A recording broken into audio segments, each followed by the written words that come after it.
नमस्ते बच्चों। आज हम कक्षा 5वीं के पाठ 4 सांकेन के प्रश्न उत्तर पर चर्चा करेंगे। पिछले वीडियो में हमने इसके चैप्टर को पढ़ा था, इस पाठ को पढ़ा था और उसके बारे में जाना था। आज हम इसके प्रश्न उत्तर जानेंगे, तो सभी ध्यान दें इसके प्रश्न उत्तर पर। बातचीत के लिए सबसे पहले हमारे वही प्रश्न आते हैं जो हम डिस्कशन के लिए होते हैं। प्रश्न 1, त्योहारों पर घरों में कई प्रकार की मिठाइयाँ और नमकीन बनाई जाती है। आपको कौन सी मिठाइयाँ और नमकीन अच्छी लगती है, किस त्योहार पर बनाई जाती है? आप इसमें अपनी पसंद के आंसर लिख सकते हैं कि त्योहारों पर घरों में गुजिया, नमक पारे, दही बड़े, खीर आदि व्यंजन बनाए जाते हैं। और ये किस त्योहार पर मनाए जाते हैं, आप ये भी लिख सकते हैं कि गुजिया जो है और दही बड़े जो है वो होली पर बनाए जाते हैं, खीर ईद पर बनाई जाती है। तो इस तरह आप त्योहार का नाम भी इसमें ऐड कर सकते हैं। प्रश्न 2, आप कौन से त्योहार मनाते हैं, उनमें और सांकेन में कौन कौन सी समानताएं हैं? देखिए, त्योहार लगभग सभी एक जैसे होते हैं, सभी में सब खुश होते हैं, पकवान बन रहे होते हैं, एक दूसरे से मिल रहे होते हैं, एक दूसरे को मिठाइयाँ बांट रहे होते हैं। तो आप सभी त्योहारों के बारे में इसमें लिख सकते हैं। हम अपने घरों में होली, दीपावली, रक्षाबंधन, क्रिसमस, ईद, लोहड़ी, ओणम, पोंगल, बिहू आदि त्योहार मनाते हैं। होली और सांकेन त्योहार लगभग एक जैसे हैं, क्योंकि वहां पे भी रंगों से खेला जाता है, यहाँ पानी से खेला जाता है। प्रश्न 3, हमारे देश में अनेक अवसरों पर शोभा यात्राएं निकाली जाती हैं। आपने कौन कौन सी शोभा यात्राएं देखी हैं, उनके बारे में अपने अनुभव बताइए। देखिए, आपने बहुत सारी शोभा यात्राएं देखी होंगी। अक्सर जब नगर कीर्तन निकलता है तब भी आपने शोभा यात्रा देखी होगी। इसी प्रकार और भी शोभा यात्रा निकलती है जो आपने देखी होगी, जिनके बारे में आप यहाँ लिख सकते हैं। जगन्नाथ स्वामी की यात्रा, रथ यात्रा, महावीर जयंती पर निकलने वाली शोभा यात्रा और सरहुल त्योहार पर निकलने वाली शोभा यात्रा, यहाँ कुछ शोभा यात्राओं के नाम है। इसके अलावा भी आप अपने मन से कोई और यात्राओं के नाम भी लिख सकते हैं जो आपने देखी होंगी। प्रश्न 4, आप नया वर्ष कब और कैसे मनाते हैं? देखिए, ये प्रश्न का उत्तर सभी एक ही प्रकार से लिखेंगे, क्योंकि अलग अलग धर्मों में, अलग अलग संस्कृतियों में, अलग अलग राज्यों में नया वर्ष, नव वर्ष अलग अलग दिन मनाया जाता है।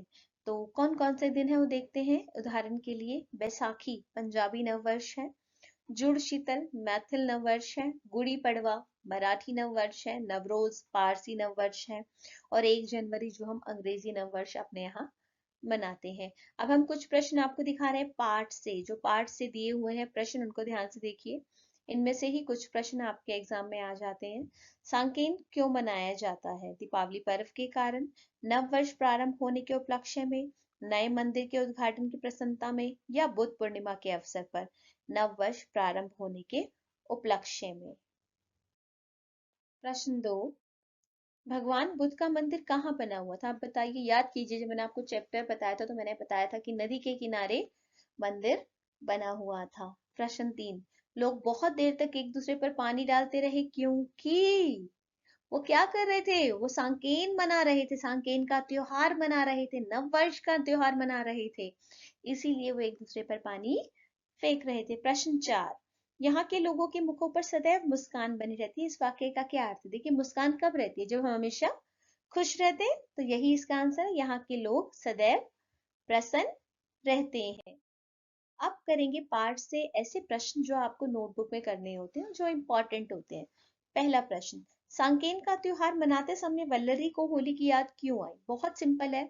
अगर आपने चैप्टर मेरे साथ पढ़ा है तो आप बहुत इजीली इसका आंसर लिख सकते हैं कि सांकेन का त्योहार मनाते समय वल्लरी को होली की याद इसलिए आई क्योंकि इस त्योहार में भी होली की तरह लोग एक दूसरे पर पानी फेंक रहे थे। ऐसे ही होली में किया जाता है, इसलिए उसे होली की याद आ गई। वल्लरी को चौखाम और दिल्ली में क्या अंतर लगा? बहुत ही साफ और सीधा अंतर उन्होंने पाठ के अंदर ही लिखा है, पाठ की लाइनों से ही लिख सकते हैं कि दिल्ली में भीड़ भरी सड़कें, हॉर्न बजाती हुई कारें और बसें और लोगों की लंबी कतारें हैं। वहीं चौखाम में खुला व शांत वातावरण है और यहाँ दिल्ली की अपेक्षा अधिक हरियाली है, यहाँ चारों तरफ फूल ही फूल है। यही अंतर लगा वल्लरी को भी।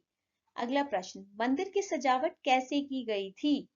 देखिए, मंदिर की सजावट कैसे की गई थी, इसके लिए आपको ध्यान से चैप्टर पढ़ना पड़ेगा और आप उत्तर देखिए। मंदिर की जालीदार दीवारें बांस व बांस की खपच्चियों से बनी हुई थी। उनके बीच में पेड़ों की हरी हरी टहनियां लगाई गई थी। टहनियों को खोस खोस कर रंग बिरंगे फूल सजाए गए थे। मंदिर बहुत ही सादा व सुंदर था, बहुत ही सिंपल था। लकड़ी की बांस की खपच्चियों से मंदिर बना हुआ था और पेड़ों की टहनियों से ऐसे गोल गोल करके उसे सजाया गया था और उसके बीच बीच में फूल लगाए गए थे जिससे कि वो और भी सुंदर दिखाई दे रहा था। अगला प्रश्न, आपको कौन कौन आशीर्वाद देते हैं, वे क्या आशीर्वाद देते हैं? देखिए, हमसे बड़े जितने भी व्यक्ति हैं वो सब हमें आशीर्वाद देते हैं। हमें घर के बड़े बुजुर्ग आशीर्वाद देते हैं कि हम सदैव अच्छे इंसान बने और नेक रास्ते पर चलकर लोगों की सहायता करें।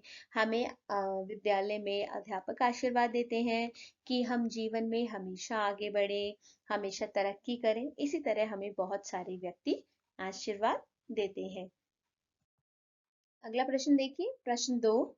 नीचे पाठ को की कुछ पंक्तियों के भावार्थ दिए गए। भावार्थ मतलब उनके अर्थ, उनके भाव, उनकी फीलिंग्स दी हुई है। उदाहरण के अनुसार पाठ की उन पंक्तियों को लिखे जो दिए गए भावार्थ पर आधारित है। देखो बेटा, भावार्थ आपको दिए हुए, पाठ की पंक्तियां लिखी हुई है। मैंने सीधा आंसर आपके सामने लिखा हुआ है, आप देख सकते हैं। शोभा यात्रा में लोग बहुत प्रसन्न दिखाई दे रहे थे, ये किन पंक्तियों से पता चला? शोभा यात्रा में सब लोग नाचते गाते जा रहे थे, लोगों में बहुत उत्साह था, इस लाइन से पता चला। नेक्स्ट, मंदिर सुंदर सजा था। इतना सादा और सुंदर मंदिर वलरी ने पहले कभी नहीं देखा था, इतना सुंदर सजा हुआ था। ऐसा लगता है लोग होली का त्योहार मना रहे हैं, जिसमें वो एक दूसरे पर पानी फेंक रहे थे और एक दूसरे के चेहरों पर चावल का आटा लगा रहे थे। उससे पता चला कि होली का त्योहार मना रहे हैं। त्योहारों में सब एक दूसरे से मिलते जुलते हैं। होली के दिन एक दूसरे से मिलने जाते हैं। उस दिन घरों में कई प्रकार की मिठाइयाँ नमकीन बनाते हैं और अतिथियों का स्वागत करते हैं। इससे पता चलता है कि त्योहार के में व्यक्ति एक दूसरे से मिलते हैं। ठीक है, इस प्रकार आज हमने इस पाठ के प्रश्न उत्तर को जाना। अभी इसके भाषा के बाद के प्रश्न भी रह गए हैं, वो मेरी नेक्स्ट वीडियो में आप देख पाएंगे। धन्यवाद।